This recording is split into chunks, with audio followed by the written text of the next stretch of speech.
Australia was never supposed to survive the Pacific War. In early 1942, as Japanese forces carved through Asia with breathtaking speed, Allied commanders quietly feared a question no one wanted to ask out loud. What if Japan didn't stop at the islands? What if the next target was the continent itself? From Tokyo's perspective, the map seemed to invite it. Australia stood isolated, underdefended, and dangerously close to Japan's expanding empire. British forces were tied down in Europe.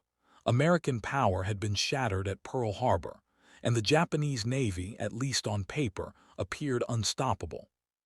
For a brief, unsettling moment, Australia stood closer to invasion than most people realize.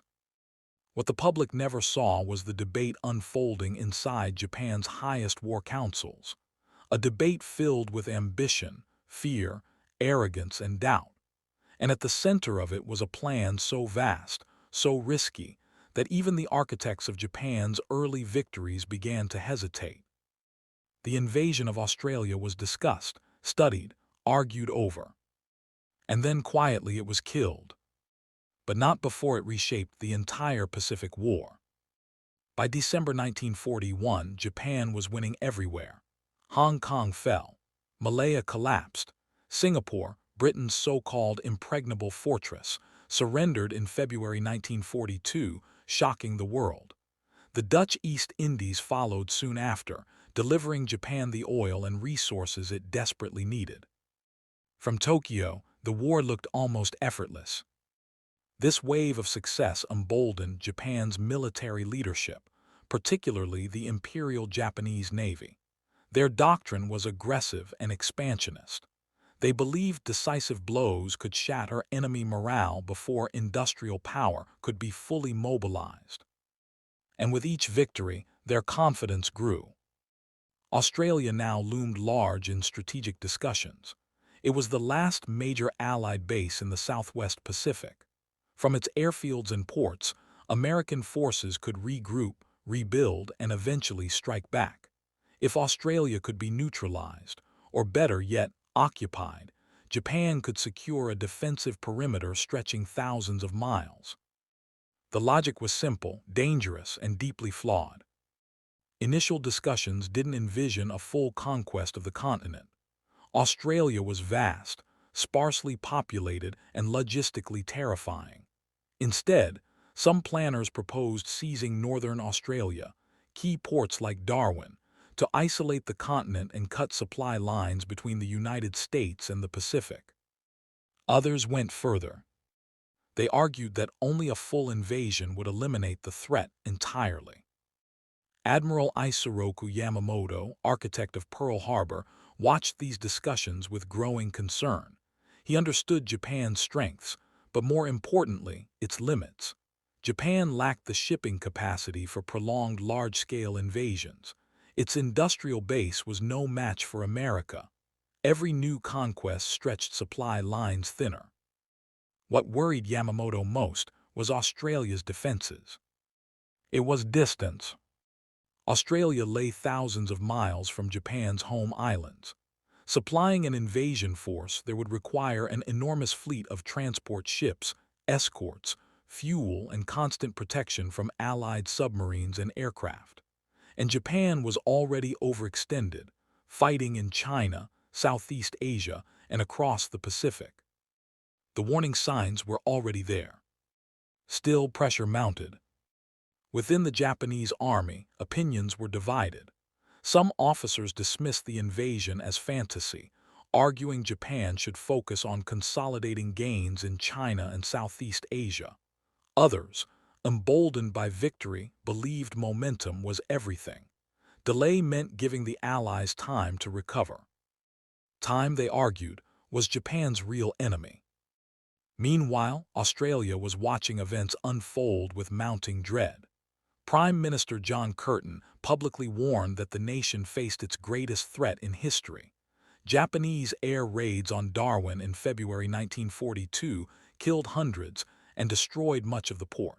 Submarines crept into Australian waters. Japanese reconnaissance flights probed the coastline. To civilians, It felt like invasion was inevitable. Behind closed doors, Allied intelligence struggled to understand Japan's true intentions.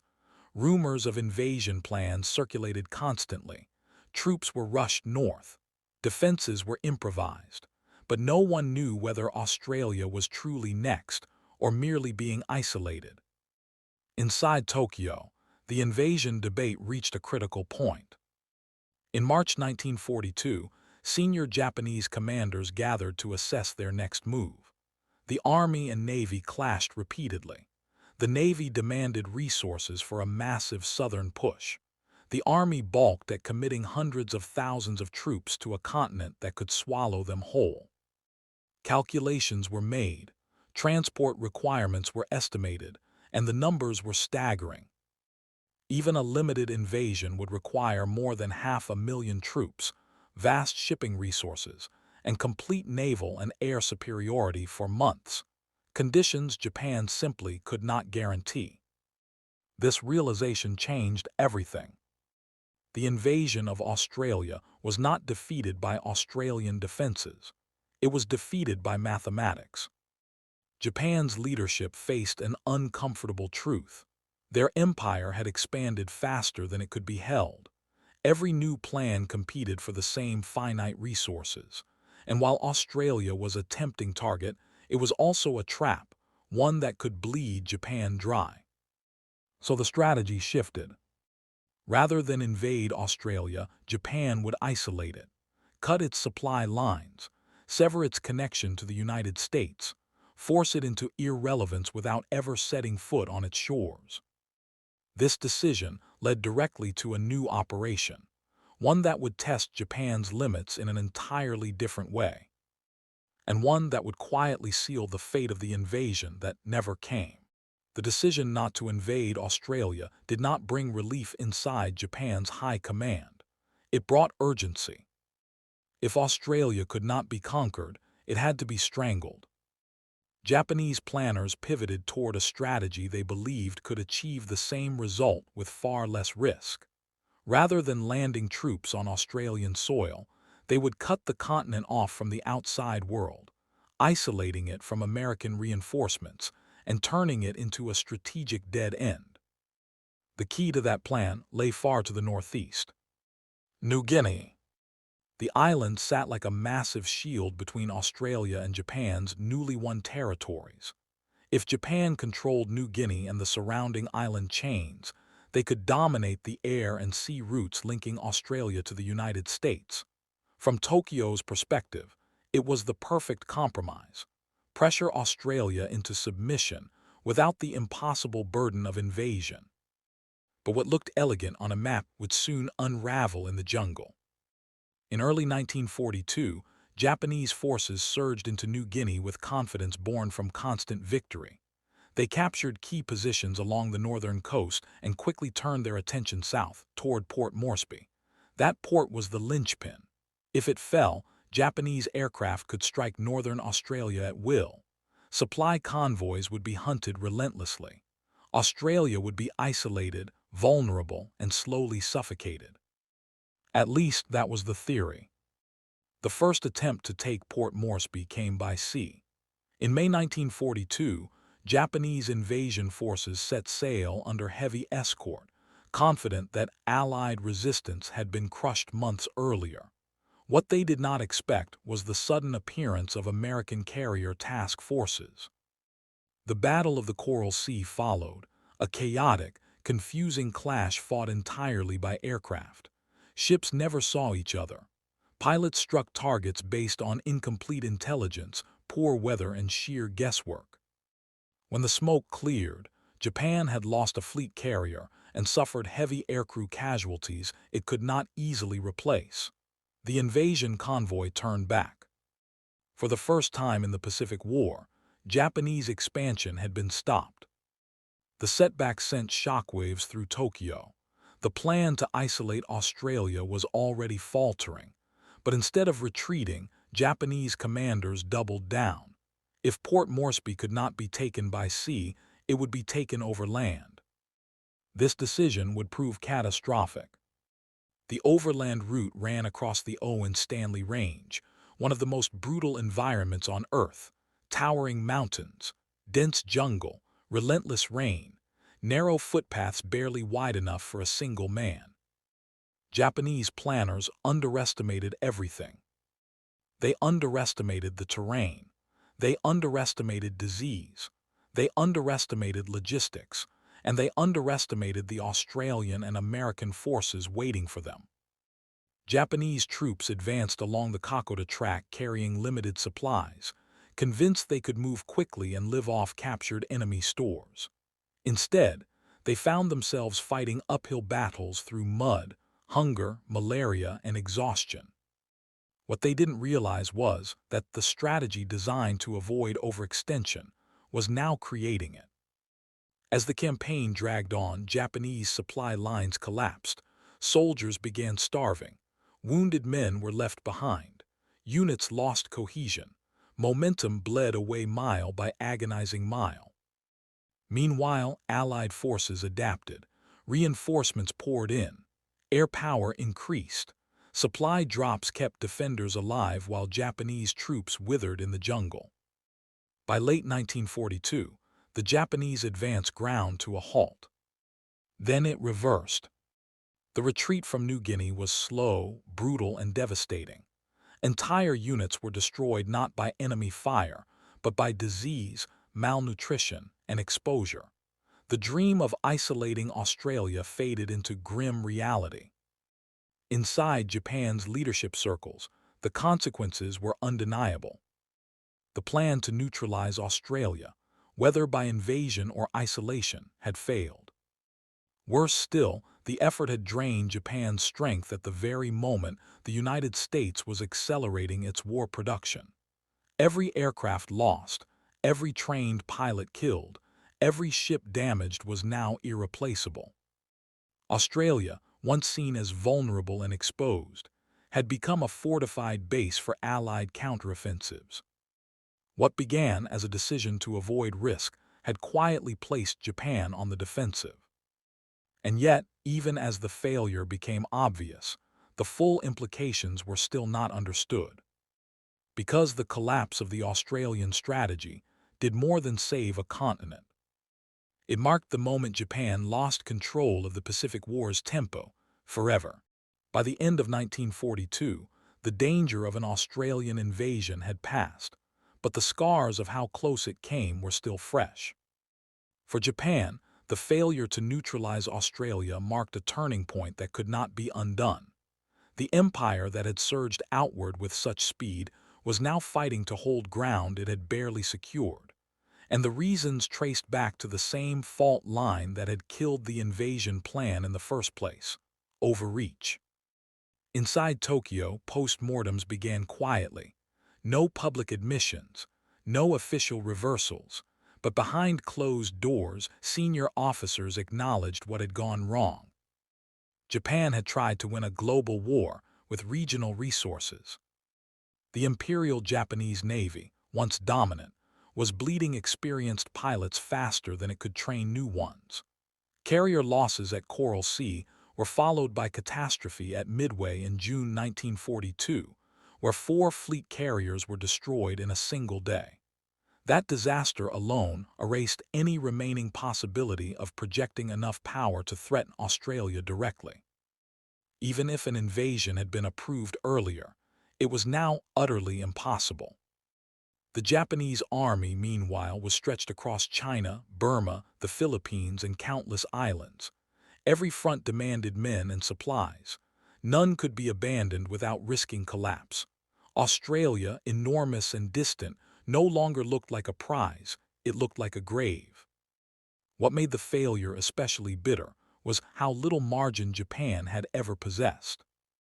The invasion plan had relied on assumptions that could not survive contact with reality, assumptions that Allied resistance would crumble, that shipping losses would be manageable, that fuel would be available, that the war would be short. None of those assumptions held. Australia, far from being isolated, became the cornerstone of Allied strategy in the Southwest Pacific. American troops flooded into the country. Airfields expanded. Ports transformed into logistical giants. What Japan had hoped to neutralize instead became a launching pad. From Australia, General Douglas MacArthur began his long campaign northward, through New Guinea, the Philippines, and ultimately back toward Japan itself. Each step traced a line backward to the failure of Japan's Australian strategy. Yet perhaps the most revealing aspect of the invasion that never was lies not in what happened, but in how close the decision came. There was no single dramatic moment where Japan abandoned the idea, no formal cancellation announced to the world. Instead, the plan died quietly in conference rooms and staff papers, suffocated by numbers no one could ignore. This silence helped fuel fear on the Allied side. In Australia, rumors of invasion lingered long after the threat had faded. Civilians dug trenches, coastal defenses expanded, children were taught evacuation drills. The psychological impact endured, shaping national memory for generations. But the truth was more complex and more sobering. Australia had not been spared because Japan chose mercy. It was spared because Japan reached the edge of its power and looked down. What they saw was an abyss of logistics, distance, and industrial reality.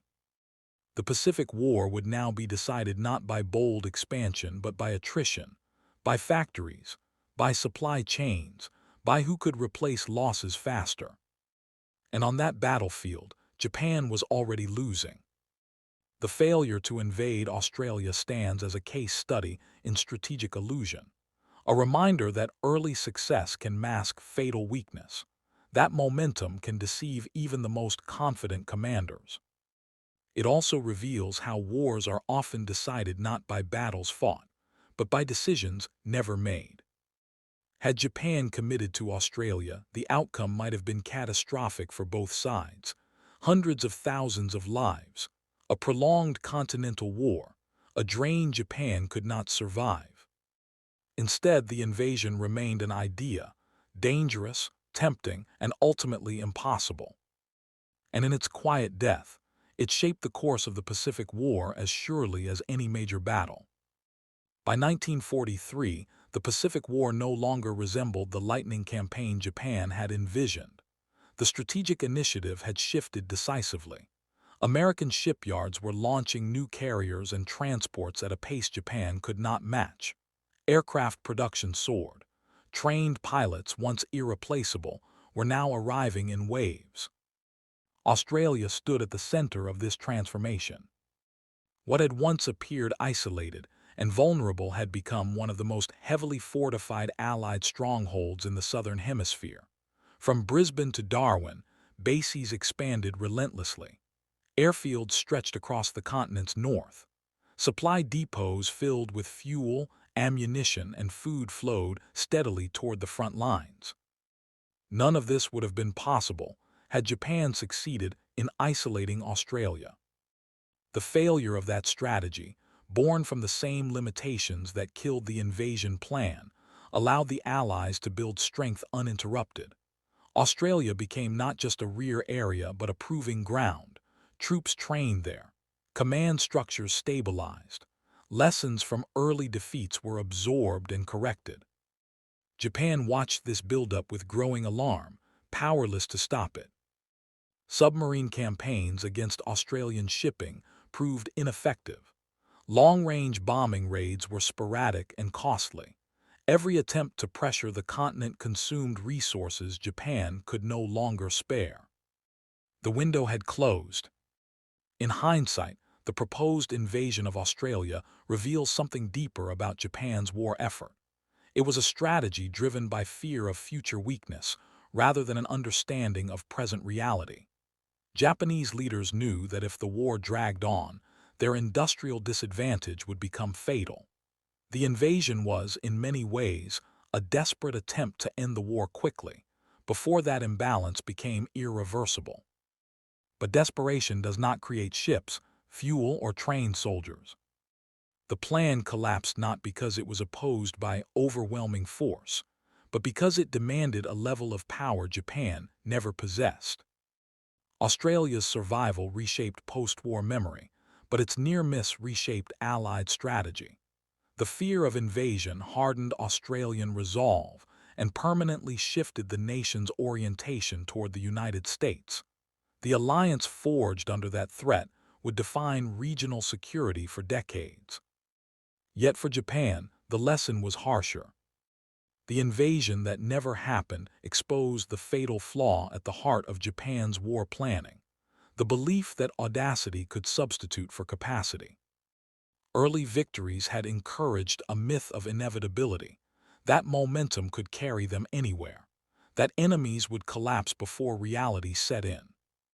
Australia proved otherwise. It was the limit Japan could not cross. Not because of a decisive battle, not because of a heroic last stand, but because the numbers, the distances, and the logistics made the dream unsustainable. Wars are often remembered for explosions and turning points, but some of the most consequential moments happen quietly, when a plan is set aside, when a risk is deemed too great, when ambition finally meets its boundary. Japan's failed invasion of Australia was one of those moments.